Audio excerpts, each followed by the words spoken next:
તો દિલ્હી તરફ ખેડૂતો આગળ વધી રહ્યા છે અને સરકારની સાથે ખેડૂતોની બેઠક થઈ હતી। બેઠક નિષ્ફળ રહી।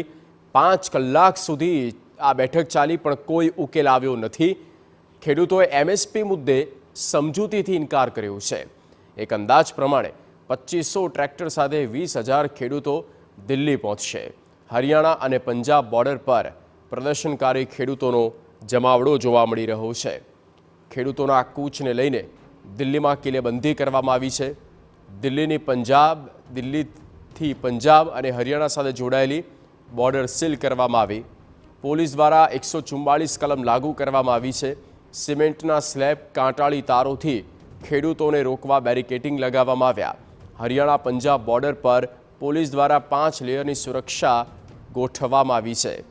દિલ્હી કૂચ કરી રહ્યા છે ખેડૂતો એક સાથે અને અનેકો તેમની માંગ છે કેન્દ્ર સરકાર પાસે। આ માંગ પૂરી ન થતાં તેઓ ફરી એક વખત આ આંદોલનના મૂડમાં દેખાઈ રહ્યા છે। ગત ઇલેક્શન વખતે પણ જ્યારે 2019 લોકસભાની ચૂંટણીનો સમય નજીક હતો ત્યારે 6 મહિના પહેલાં કંઈક આ જ પ્રકારની મૂવમેન્ટ શરૂ થઈ હતી। ફરી એક વખત જ્યારે દિવસો છે બાકી અને તે પહેલાં આ વધુ એક મૂવમેન્ટ એક્ટિવ થઈ ચૂકી છે। કેટલીક માંગ અને તે માંગને લઈને હાલ તો તેઓ વિરોધ કરી રહ્યા છે, દિલ્હી તરફ કૂચ કરી રહ્યા છે।